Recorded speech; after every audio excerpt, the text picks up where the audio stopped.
On the morning of April 18, 2018, smoke rolled across Madison County, Tennessee, long before sunrise. Sheriff deputies thought another abandoned hay shed had caught fire. Volunteer firefighters expected to find an old equipment barn already collapsing into ash.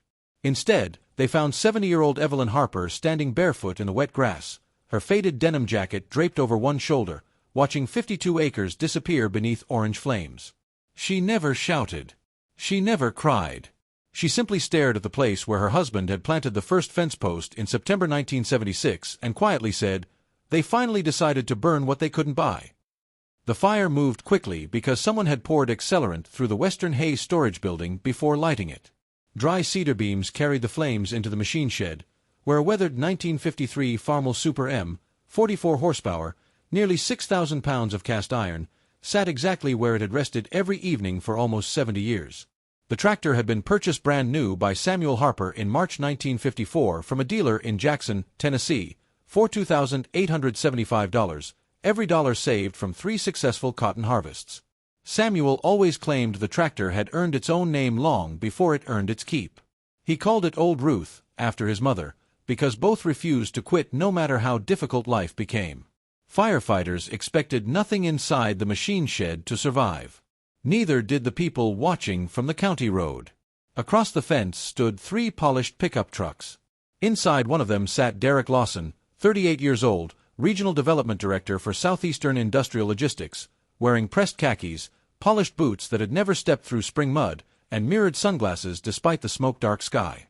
His company had spent almost 18 months trying to purchase Evelyn's property because it sat directly between 2 industrial parcels already under contract. Without her land, their planned distribution center couldn't legally connect its rail access to the interstate corridor. She had refused every offer. $800,000. $1 million. $2 million. $3.4 million. Every answer had been the same. No. Some people thought she was stubborn. Others thought she was foolish. Derek thought she was standing in the way of progress. Nobody proved who started the fire. Nobody could. The investigation found traces of gasoline but no fingerprints, no usable surveillance footage, no witnesses willing to testify. By sunset, most of the buildings were gone. Only the farmhouse remained. Its white paint was blackened. Its porch roof had partially collapsed. Its windows reflected nothing except drifting smoke. Insurance inspectors arrived 2 days later. They estimated nearly $1.8 million in total losses, including barns, fencing, irrigation pumps, equipment, and generations of stored seed. Neighbors whispered she would finally sell. Where else could a 70-year-old widow go after losing almost everything? That question spread through Madison County faster than the fire itself. But Evelyn Harper wasn't asking where she would go. She was asking what could still be saved. Let me tell you about Evelyn Harper.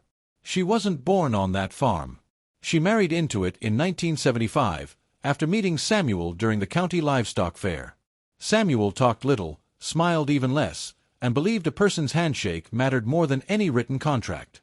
Evelyn had worked as a school librarian before marriage. Friends wondered how someone who loved books would adjust to endless days of tractors, soybeans, wheat, and muddy boots. She surprised every one of them. Within 5 years she could rebuild hydraulic cylinders, identify soil deficiencies by smell, and adjust carburetors without opening a repair manual. Samuel used to joke that marrying Evelyn was the smartest investment he'd ever made. When cancer claimed him in October 2014, she buried him beneath the old oak overlooking the southern pasture because he once said he wanted to watch every harvest, even after he was gone. Most widows eventually lease their land. Some sell. Others simply stop farming. Evelyn did none of those things. She continued planting, continued repairing fences, continued driving Old Ruth every morning before sunrise. Not because she had to. Because she believed promises survived the people who made them. Derek Lawson couldn't understand that. He understood numbers, land values, construction schedules, projected shipping capacity. His company estimated Evelyn's 52 acres would increase annual logistics revenue by almost $18 million once the distribution center opened. To him, it wasn't family land. It was a missing puzzle piece. 1 week after the fire, Derek personally visited the damaged farmhouse. He found Evelyn rebuilding a chicken coop from scorched oak beams. "You don't have to keep doing this," he said gently. She kept hammering. "We're prepared to help." Another nail. "You've already suffered enough." Another swing. "Our latest offer is $5 million. She finally looked up. Her blue eyes were tired. Her hands were black with soot. But her voice stayed calm. "I've already buried my husband." Silence. "I'm not burying his home." Derek sighed. "You can't rebuild everything." "No." She smiled faintly. "But I only need to rebuild enough." He drove away shaking his head. 3 days later, at the monthly county planning meeting, Derek presented updated construction maps before local officials, surveyors, and neighboring farmers. Someone asked whether the widow still refused to sell. Derek laughed. Not a polite chuckle. A loud laugh that echoed across the meeting hall. "She's rebuilding chicken coops with burned lumber," he said, grinning as several people joined in. At 70 years old, she thinks she can stop a 1,200-acre development with a hammer and one old tractor. The room filled with scattered laughter. Evelyn happened to be sitting quietly in the back row. She didn't react. She simply folded the meeting agenda, slipped it into her jacket pocket, stood slowly, and walked toward the exit. Before opening the door, she turned just enough for everyone to hear. "You boys are measuring the wrong thing." Then she walked outside. Have you ever known you were right when everyone around you insisted you were hopelessly wrong? Because on that same afternoon, while survey crews began staking the edge of her blackened pasture, one of them uncovered something buried beneath the burned soil that immediately stopped every machine on the property. The first surveyor thought his steel probe had struck limestone. He pushed harder. The rod stopped again. Not rock. Metal. Within minutes, 3 more crew members gathered around the blackened patch of ground near the western pasture where the fire had burned hottest. They scraped away several inches of ash and clay with shovels until the corner of a thick steel plate appeared beneath the soil. It wasn't rusted through. It wasn't warped by heat. It looked deliberate, as though someone had buried it there on purpose decades earlier. Derek Lawson walked over, impatient. "What is it?" The lead surveyor shrugged. "No idea. But it isn't shown on any utility map." Construction couldn't continue until the obstruction was identified. The county required it. Excavators arrived the following morning. Evelyn watched from the fence without saying a word. After nearly 2 hours of careful digging, the workers uncovered what looked like the roof of a massive reinforced concrete structure extending farther underground than anyone expected.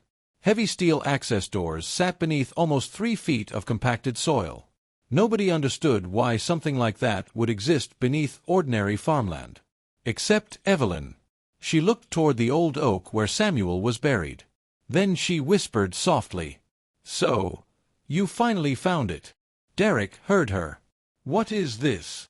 She met his eyes. "I wondered how long it would take." "You knew." "I knew something was there. But you never told anyone."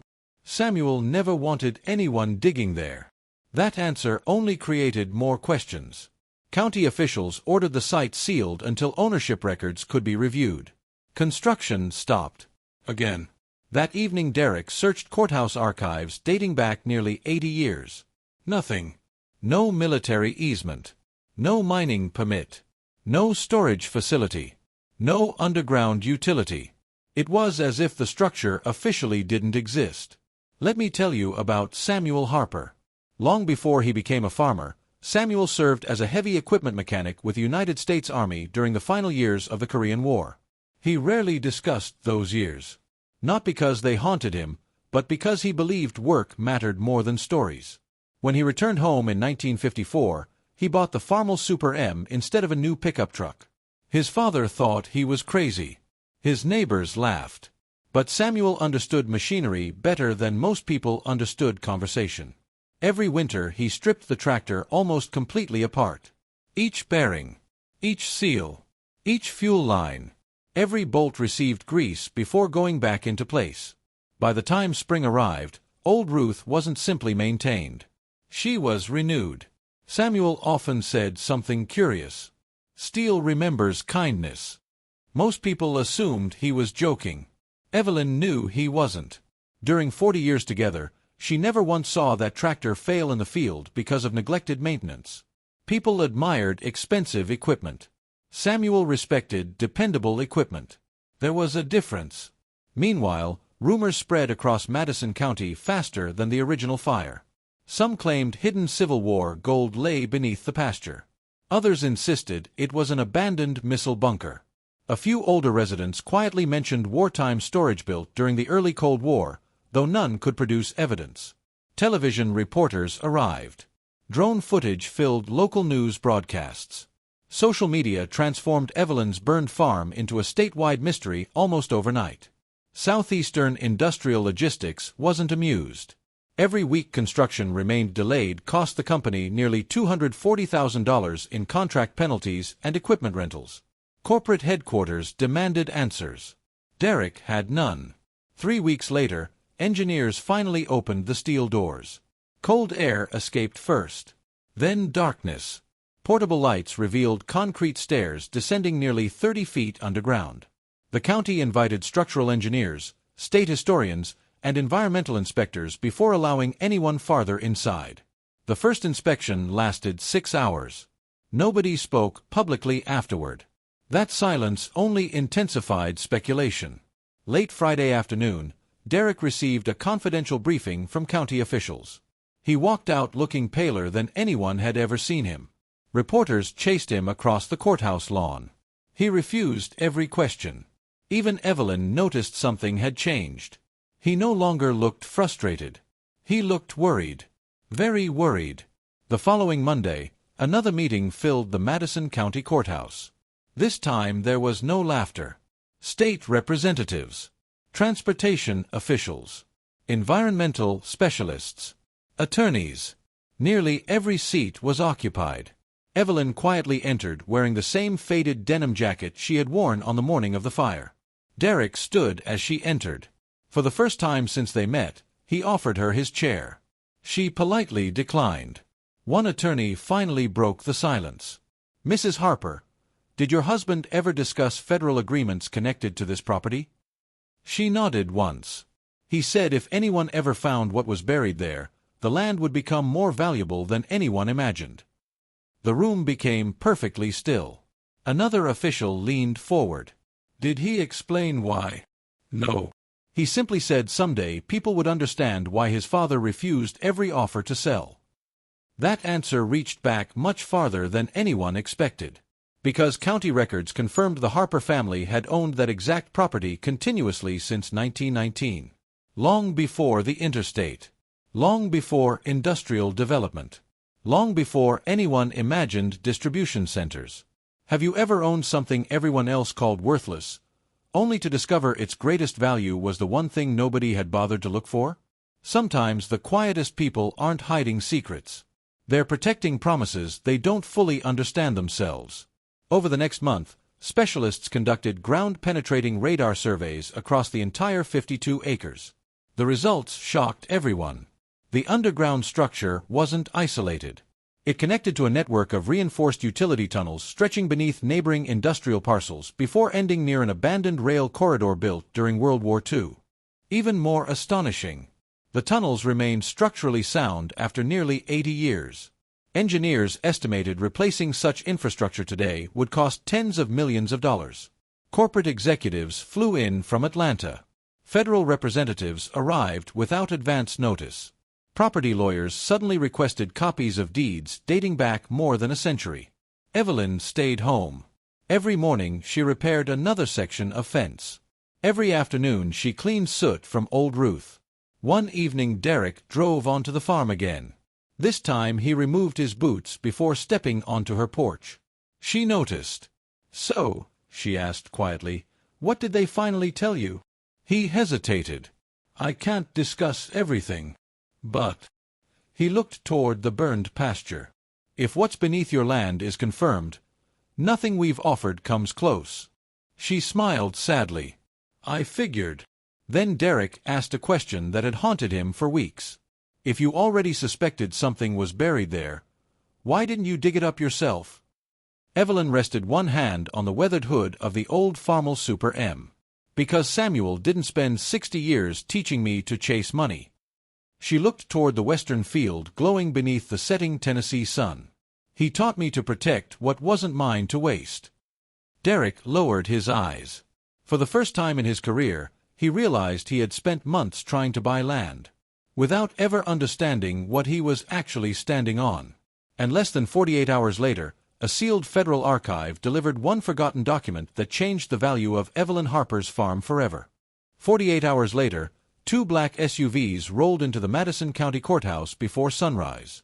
The envelopes they carried were marked National Archives and Records Administration. Inside was a single declassified engineering file dated August 14, 1944. The title alone silenced the room. War Department Agricultural Transportation Reserve, Madison County, Tennessee. The forgotten file explained everything. During the final year of World War II, the federal government had quietly partnered with several farming families across rural America to construct emergency underground transportation and storage facilities.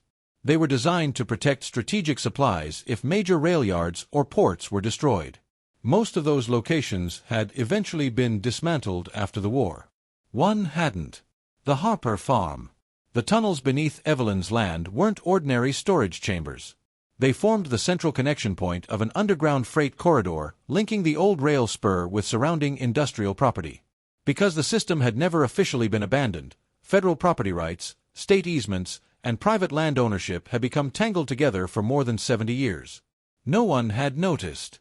Until the fire. Within hours, surveyors recalculated everything. The industrial development everyone had been planning depended on that underground corridor. Without legal access through Evelyn's property, the entire logistics project would have to be redesigned from the ground up. That redesign would cost far more than buying the land. Much more. Corporate executives flew back to Tennessee immediately. Law firms filled hotel conference rooms. Engineers worked through the night.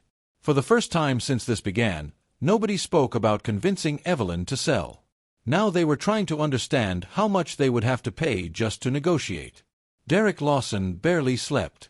Every document he opened revealed another complication. Environmental protections. Historic preservation rules.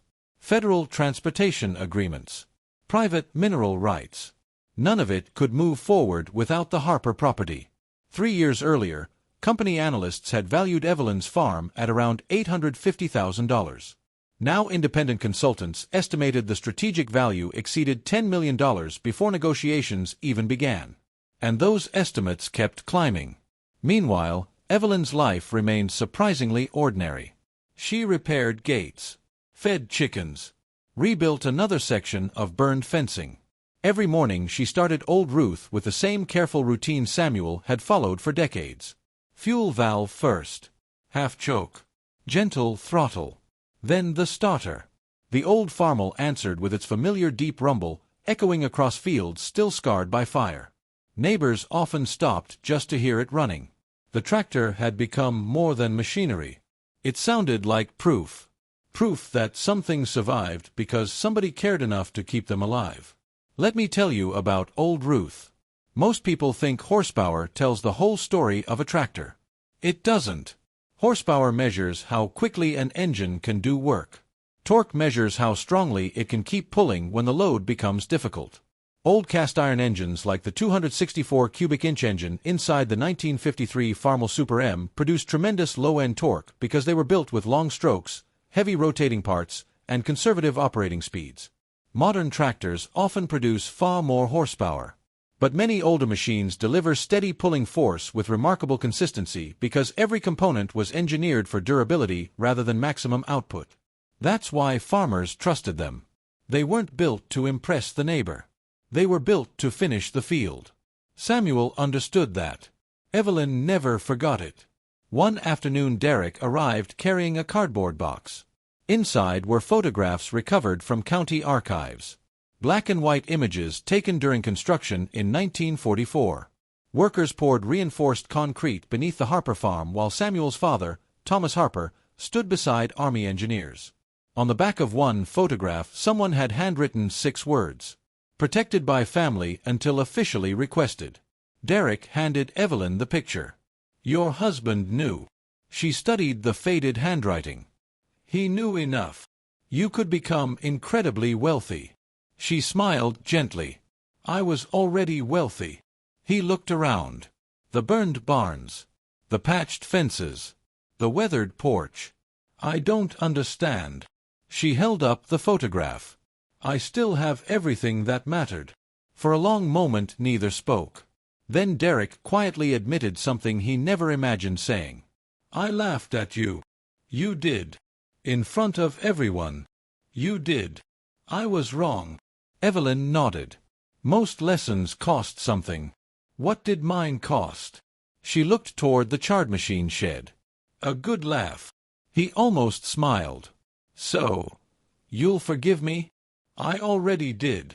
That answer stayed with him long after he drove away.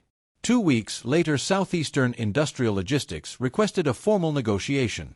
Not another purchase offer. A negotiation. The meeting took place inside the restored county courthouse on May 27, 2021, exactly 3 years after the fire. This time nobody laughed when Evelyn entered. Every executive stood. Even the attorneys. The company's president placed a leather folder on the table. We owe you an apology before we discuss anything else. Derek spoke next. I thought experience could be replaced with spreadsheets. He looked directly at Evelyn. I confused patience with weakness. She simply nodded. The president opened the folder. Our final proposal is $12 million. No one breathed. 12 million. No one breathed. 12 million. 452 acres everyone once dismissed as stubbornly held farmland. The room waited. Evelyn slowly closed the folder without reading another page. I have one condition. The attorneys exchanged nervous glances. Name it. You will never build over my husband's grave. Silence. The oak stays. She continued. The farmhouse stays. The farmel stays. And 10 acres surrounding them remain a working farm for as long as my family chooses. The executives looked toward one another. Engineers began whispering. Maps were unfolded. Calculators appeared. Someone quietly remarked that redesigning the project around those conditions would still be cheaper than starting over somewhere else. The company president extended his hand. We accept. Derek smiled for the first time since meeting Evelyn. Not because they had reached a business agreement. Because he finally understood it had never been about money. As everyone prepared to sign the preliminary documents, a county historian rushed through the courtroom doors carrying another weathered file. He looked directly at Evelyn. Mrs. Harper. His voice trembled. We've just discovered why your father-in-law agreed to protect the tunnels. The answer wasn't written in any government contract. It was hidden inside Samuel Harper's father's handwritten journal, and what it revealed changed the meaning of the entire farm forever. The historian carefully unfolded the brittle journal on the long oak table. Every person in the courtroom leaned forward. The leather cover was cracked with age, and the first page carried a neat inscription. Thomas Harper, January 1945. Most of the journal contained ordinary farm records. Rainfall, corn yields, feed prices, repairs to fences and equipment. Then, near the middle, one entry stopped everyone. The Army asked if they could hide something beneath my western pasture. I agreed on one condition. When the country no longer needed it, the land would remain in the hands of the family that protected it. They promised no government, no company, and no future buyer would ever force my children from this farm. The courtroom fell silent. The promise had never been forgotten. It had simply been buried beneath decades of paperwork. For Evelyn, the discovery changed nothing. She had never protected the farm because of what lay underneath. She had protected it because Samuel had asked her to. But for everyone else in the room, the journal transformed the entire story. This was no longer a dispute over valuable land. It was the fulfillment of an 80-year-old promise. Derek Lawson slowly closed the journal. I spent 3 years trying to convince you to let this place go. Evelyn smiled. And I spent 3 years waiting for someone to understand why I couldn't. The agreement was finalized that summer. Southeastern Industrial Logistics paid $12 million, but the contract contained conditions unlike anything their attorneys had written before. The farmhouse would remain untouched. Samuel Harper's grave beneath the old oak would be permanently protected. 10 acres would remain active farmland. Old Ruth would never leave the property. The company even agreed to build a landscaped memorial beside the preserved acreage, explaining the history of the Harper family and the hidden wartime infrastructure beneath the land. When reporters asked Evelyn how she felt after becoming a millionaire, she gave the same quiet answer every time. "I didn't win because of money. I won because I kept my word." That sentence appeared in newspapers across Tennessee. It spread far beyond Madison County. People who had never heard of the Harper farm suddenly wanted to visit. School groups came. Agricultural history clubs organized tours. Veterans stopped to read the memorial. Older farmers stood beside Old Ruth, running their hands across the worn red paint as if greeting an old friend. Derek visited often. Not for business. For conversation. Sometimes he and Evelyn would sit beneath the oak tree for an hour without mentioning contracts, development projects, or money. Instead, they talked about seasons, rainfall, machinery, and Samuel. One afternoon Derek admitted something that had weighed on him since the courthouse meeting. "I used to think success meant buying whatever you needed." Evelyn looked toward the fields. "And now, I think success is learning what should never be for sale." She nodded. "That's a much harder lesson." 5 years passed. The preserved 10-acre farm became one of the most visited agricultural heritage sites in western Tennessee. The surrounding distribution center operated successfully, redesigned around the Harper property exactly as promised. Truck drivers passing the entrance often slowed down to look at the white farmhouse standing proudly in the middle of modern warehouses. It reminded people that progress didn't have to erase history. Sometimes it could learn to grow around it. Old Ruth was still working. Not every day. Evelyn no longer farmed large fields. But every spring she started the old Farmel Super M, drove slowly along the preserved fence lines, and planted a small patch of sweet corn exactly where Samuel had planted it decades before. Visitors always gathered to watch. The deep, steady sound of the old engine echoed across the property. Children who had never seen a vintage tractor in motion smiled as the machine rolled past. Older farmers often smiled too. Some wiped away tears they never expected. 10 years after the fire, Evelyn passed away peacefully in her sleep at the age of 80. Her funeral filled the little country church beyond capacity. Farmers arrived driving restored tractors instead of luxury cars. Neighbors lined the road carrying American flags. Derek stood quietly near the back, holding the same faded photograph of Thomas Harper beside the Army engineers. When the service ended, Old Ruth led the procession at walking speed.